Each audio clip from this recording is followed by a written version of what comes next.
So that's damn. That's Tokyo, man. That's crazy. Tokyo's so beautiful. Ah, I love Tokyo. And I love the Tokyo from the show too. With the fine ass.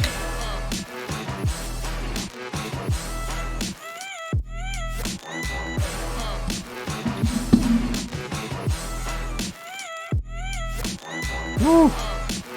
Now.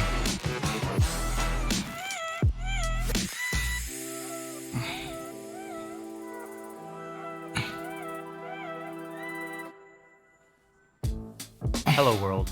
In a previous video, I showed what a typical Tokyo neighborhood looks like. But recently, I wondered what I'd find if I visited some of the wealthier areas.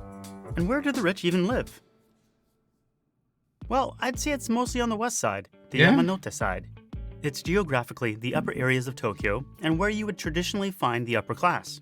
The east side is called Shitamachi, which conveniently is geographically lower and, you guessed it, where you would traditionally find the lower class. This is where my wife's family comes from and where we own a home. For the purposes of this video, I went to the west and largely avoided the skyscrapers, as they're honestly not as fun to look at from the ground. Instead, I picked pockets of land that mainly had single-family housing, and a couple areas that had disproportionately large plots of land. One of the best examples of this is Dennen Chofu. It's based on the Garden City movement created by Ebenezer Howard, a British urban planner. The man who is said to be the father of Japanese capitalism was inspired to try the concept in Tokyo, so he purchased and developed Dennen Chofu in 1907. While garden cities were developed with the ideal of having a classless society, in reality what happened was that they became rather exclusive areas for the wealthy. Dennen Chofu is no exception.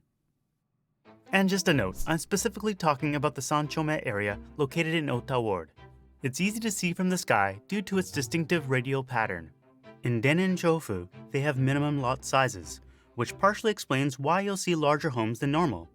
Plots need to be at least 165 square meters, and buildings no taller than 9 meters. Apartments cannot be built, nor can row houses with more than 4 units.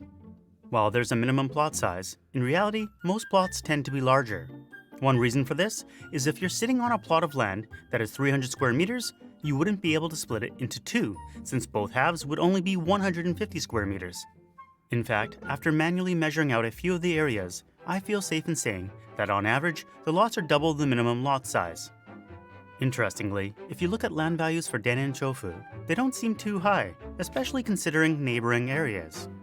However, due to the minimum lot sizes, even the smallest property starts at 130 million yen.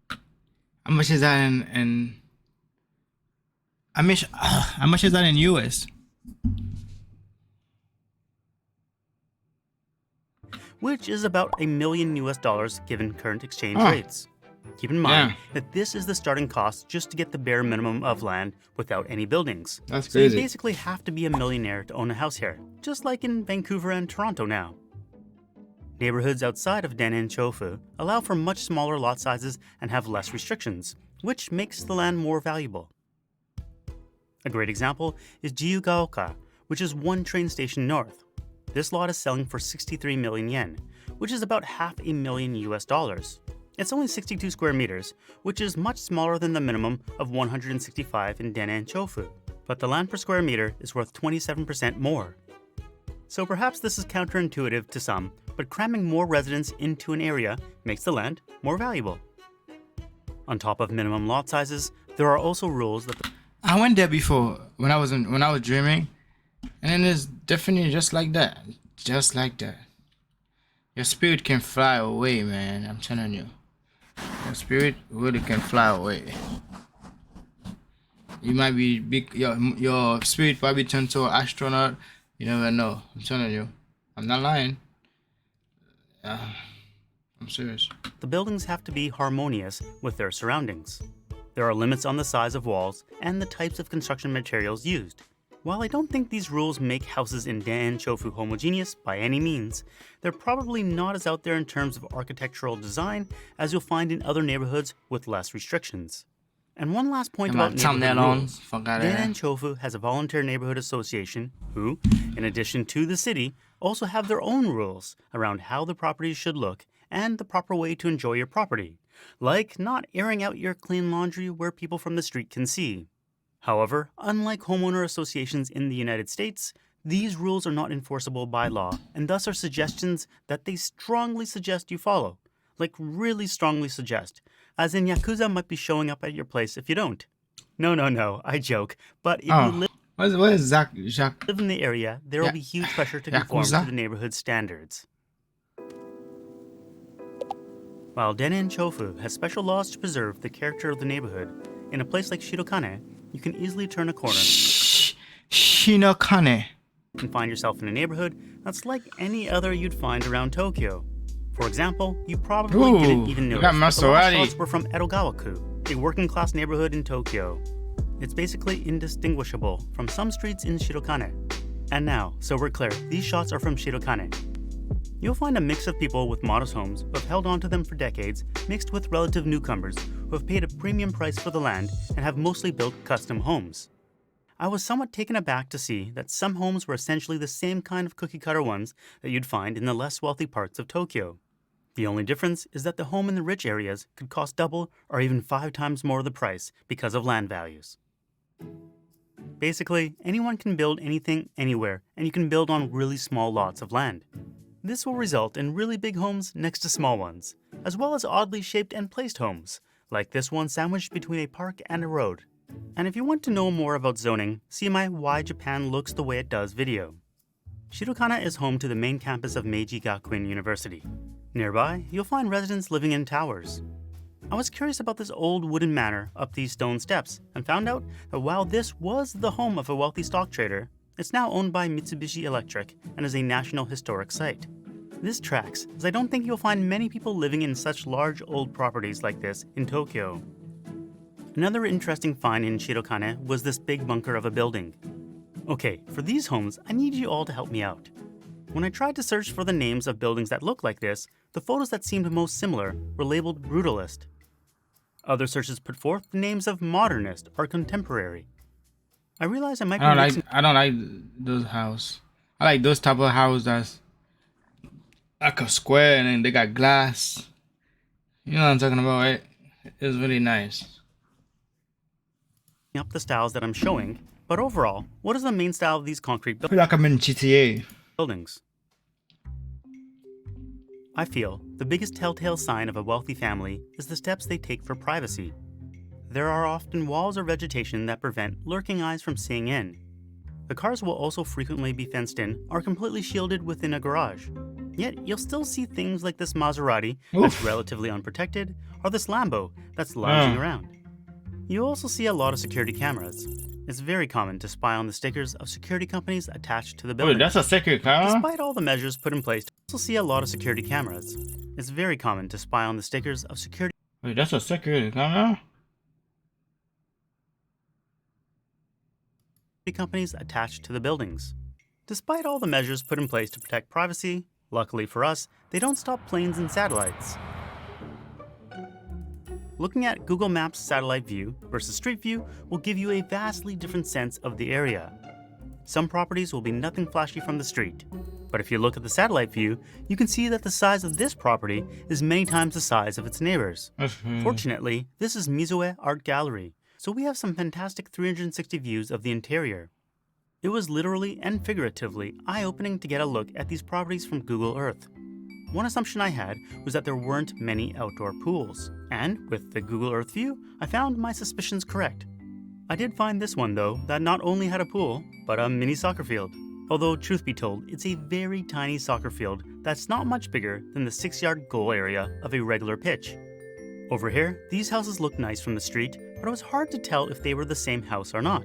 But from above, it does look like they are 2 separate households, and this one has some very large windows. And I think that's what can be deceptive about a lot of Japanese properties. From the street, it may appear that architects hate windows, but from inside, you can see that this property certainly enjoys a lot of sun. Over here was the property I was most curious about. The walls were quite high on all sides, and it had this glass front on the corner of the street. But from Google Earth view, it looks like a pit? Google Satellite tells me there's a lot of green. Another area I visited was Seijo Gakuen. The area is named for the prestigious private educational institution that has facilities from kindergarten to university.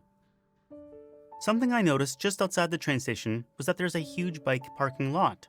I know Seijo Gakuen is close by, but it's so close that it's doubtful that students would be parking bikes here. Instead, it's most likely that it's used by residents commuting by train. And speaking of bikes, they have a regular old bike shop nearby as well. The point I'm trying to make is that in all the wealthy areas I visited, there was high usage of one's own feet, bikes, and public transportation.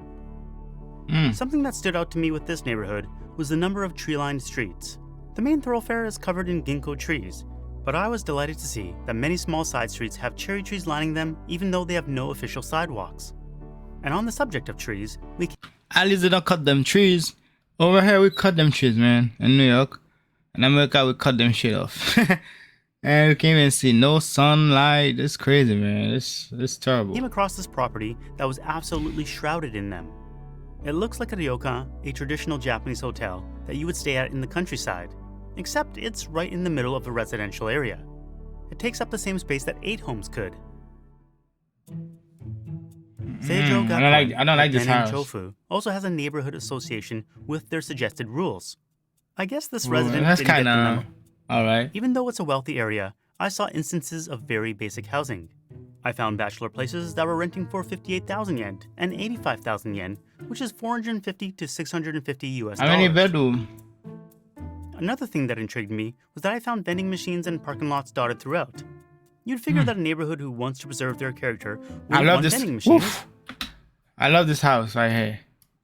The color. Hold up. Another thing that intrigued me was that I found vending machines and parking lots dotted throughout. You'd figure that a neighborhood who wants This to preserve one. Oh my god. I love the way they make it. It looks like a boat.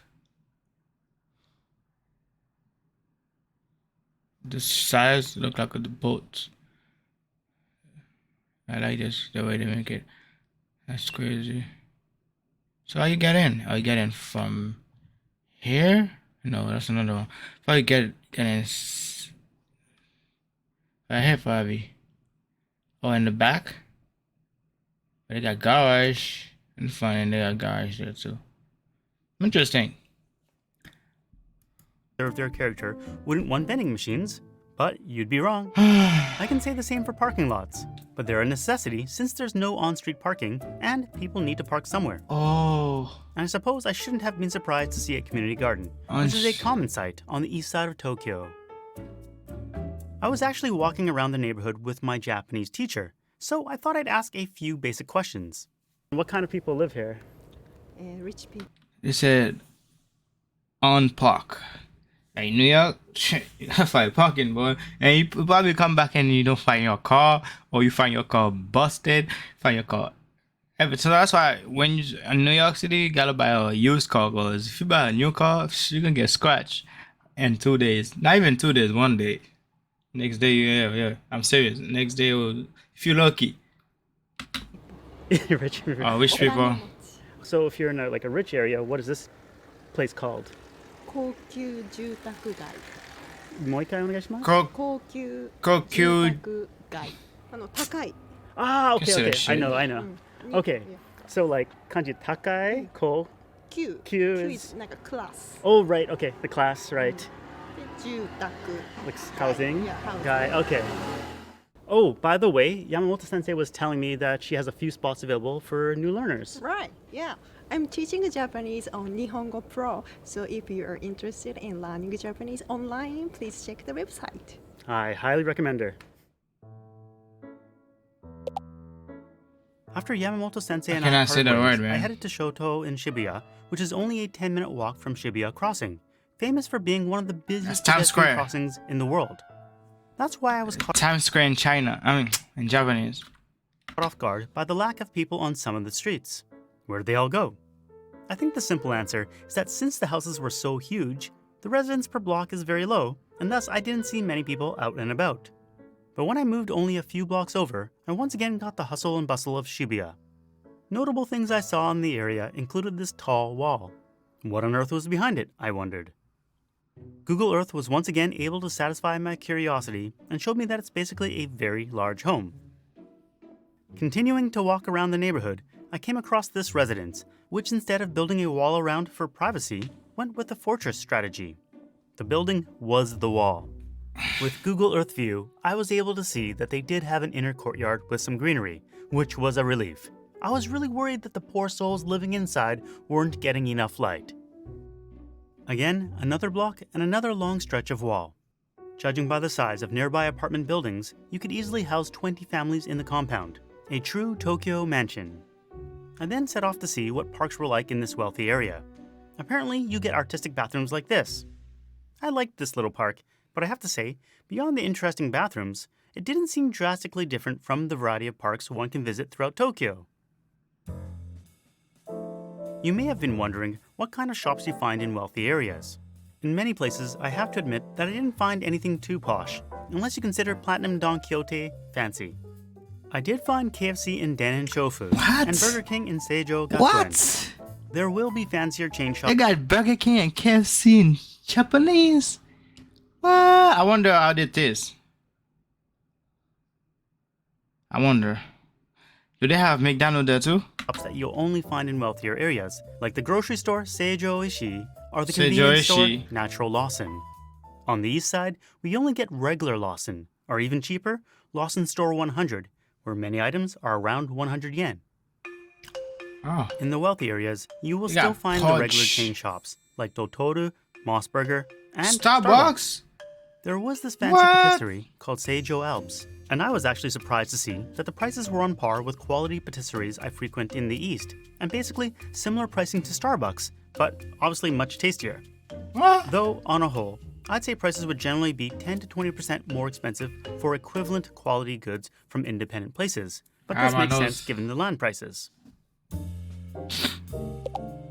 If you really want expensive goods, you need to visit high-end commercial areas, and They there are got none more Montclair. premium than Ginza. Oh. It has the highest land prices in all of Japan. It also has the flashiest architecture and window displays. Mikimoto? That's the pleasant mall. feature of the main strip is that they close down the streets to motor vehicles on weekends and Chanel. holidays from noon until sunset. It's a great chance to walk around and really enjoy the sights of Ginza. Bulgari. It's funny to see some don't realize this is happening, and they sit waiting at the traffic light even though it's a completely pedestrian zone. And close to Ginza is Chiyoda, where the wealthiest home of them all is located, the Tokyo Imperial Palace. It's where the Emperor of Japan hangs out. When he was the crown prince, he used to chill at Akasaka Palace, but since he's become emperor, it's now acting as one of 2 state guest houses for the government of Japan. All in all, the most distinguishing feature I could point out about wealthier homes is that they tended to have custom architecture with some daring designs. I've read that part of the reason for this can be attributed to the perceived shelf life of Japanese homes. For tax purposes, your house completely depreciates by the time it's 15 years old, meaning that on paper, It's the a building land. is worth nothing, although your land still is. I won't get into why homes do in fact last more than 15 or 30 years. I have a whole video about it, but the majority of home purchases are of new homes. So there's a practice of buying new homes expecting that there will be no resale value.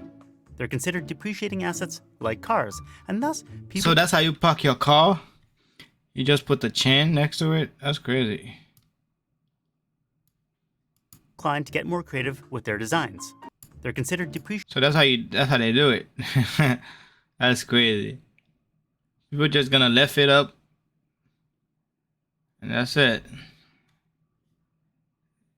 That's funny. That's funny. Depreciating assets like cars, and thus people are inclined to get more creative with their designs. This is also combined with the fact that homes in most areas don't have to conform to arbitrary beauty standards, meaning architects can push the limits of what's considered good taste. I mean, these are all homes in Dannen Shofu, which is one of the few areas in Tokyo that has rules about homes being harmonious with their surroundings. Despite this, there's quite a variety in design. The other thing that struck me about the wealthy areas is that I found a lot of the streets seemed otherwise normal. And there were a lot of normal-looking homes between the richer-looking ones. From what I gather, in Tokyo and in most of Japan, there aren't large concentrations of wealth in well-established neighborhoods like you might find in the UK or even the US. With Japan's long history, this might seem hard to understand, but it makes sense taking a quick look at events that happened in the past 150 years. In the Edo period, power and land were concentrated with the daimyo, who were like regional governors that held large parcels of land. With the Meiji Restoration that started in 1868, That was me. they were made to submit their domains to I'm the in new a- government I'm in a rush. / emperor. I'm in So a the only horse. big landholder became Horses. the emperor / Horse. Japanese government. This was the start of industrialization, and large conglomerates, called zaibatsu, formed and started accumulating massive amounts of wealth. After World War II, the US took control over the governance of Japan. This is when they instituted a high income and inheritance tax rate. This was to ensure that an enormous concentration of wealth would never end up in the hands of a few wealthy families again. In 2015, the current governor of Tokyo, Yuriko Koike, remarked, "Japan has a high income tax rate for the rich, 45%, and the inheritance tax rate recently was raised to 55%. This makes it difficult to accumulate capital over generations. As a result, Japan's richest families typically lose their wealth within 3 generations." Koike went on to say, Japanese remain sensitive to inequality, driving even the richest to avoid ostentatious displays of wealth. One simply does not see the profusion of mansions, yachts, and private jets typical of, say, Beverly Hills and Palm Beach. If you Google Tokyo mansions and compare the results to Beverly Hills mansions or Palm Beach mansions, you get an idea of what she's talking about. If you want flash, you're better off looking, not at homes, but the commercial district of Ginza, like we did. If you combine this with the fact that due to natural disasters, like the Great Kanto earthquake of 1923 and the firebombing of Tokyo in 1945, there are few grand residences that are over 100 years old in the area. Even the Imperial Palace was partially rebuilt after it burned to the ground during the war. And perhaps another factor that has prevented the creation of wealthy communities is that gated communities are not a thing in Japan. The Building Standards Act stipulates that residential areas must connect to a public road and therefore forbids construction of gated communities. However, in terms of security, the apartments with automatic locks that are increasingly in urban What the areas fuck? are like gated communities that grew vertically. So the most exclusive areas may in fact be residential skyscrapers, which are like vertical gated communities. Of course, emanating from the east side, the Shitamachi side, I don't for a second pretend to know about the wealthy.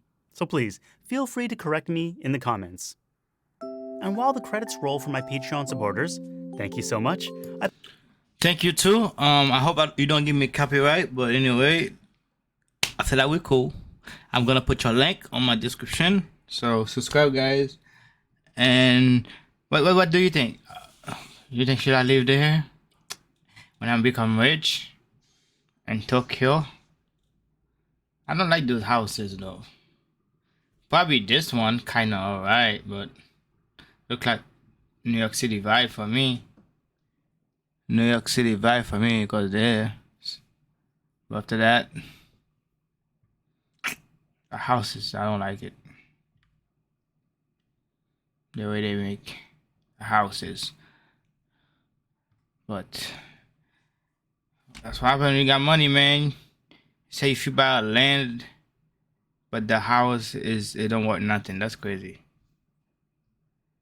Subscribe. I'm out.